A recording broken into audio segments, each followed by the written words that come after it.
parole est à Monsieur Jocelyn de Signy pour le groupe Rassemblement national. Merci Madame la Présidente, merci pour votre présence, Mesdames, Monsieur. J'aurais une question à vous poser sur l'application des lois. On a vu que déjà au niveau du dispositif législatif, beaucoup de choses ont été faites, mais sur le terrain, on s'aperçoit que les solutions ne sont pas présentes.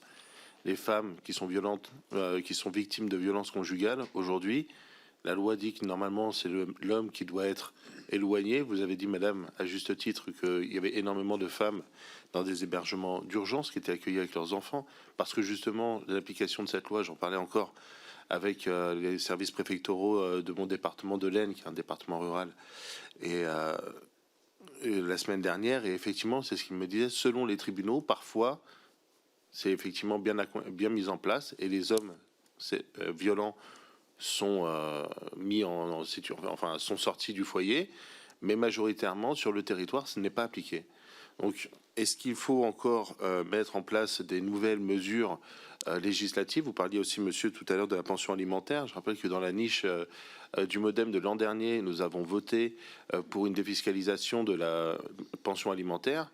Là encore, une fois, c'est pas encore sur le terrain. Bon, je sais qu'il faut ça passe dans les différents wagons du véhicule législatif, mais est-ce qu'il n'y a pas déjà suffisamment de choses au niveau législatif qui sont mises en place? Est-ce que c'est pas plus sur l'exécutif qu'il faudrait mettre plus de pression pour que les lois soient appliquées? Alors, juste si je peux me permettre, sur la question des femmes victimes de violences, c'est les moyens en fait qu'il faut mettre en place, des moyens financiers. Donc c'est pas le volet juridique, parce que le volet juridique il existe, mais aujourd'hui c'est comment on met les moyens financiers pour protéger ces femmes, comment on forme aussi, surtout les juges, parce qu'il y a des décisions de justice qui sont complètement aberrantes d'une juridiction à une autre en fait.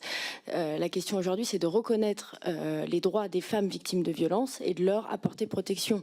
Et l'éloignement du conjoint violent n'est pas qu'une solution, puisqu'il peut revenir, on le sait. Combien de femmes ont été tuées dernièrement parce que l'homme est revenu, malheureusement. Donc il y a aussi les conditions de mise en sécurité. On sait qu'il y a des moyens qui sont mis en place, comme le bracelet anti-rapprochement, mais pas que. Il faut aussi des moyens policiers pour assurer cette sécurité, et il faut que ces femmes soient accompagnées.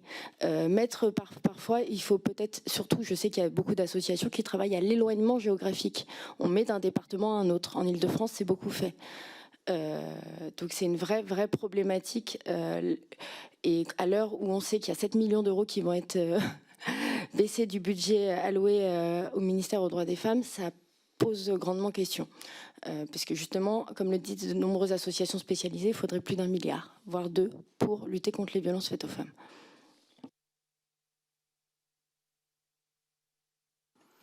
Juste un mot, effectivement, parce que les dispositifs juridiques ont beaucoup évolué ces dernières années et sont assez complets.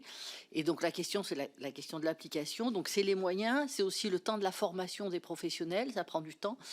Et c'est le temps de la transformation des cultures des professionnels, ce qui est encore plus long, et ça passe aussi par la formation.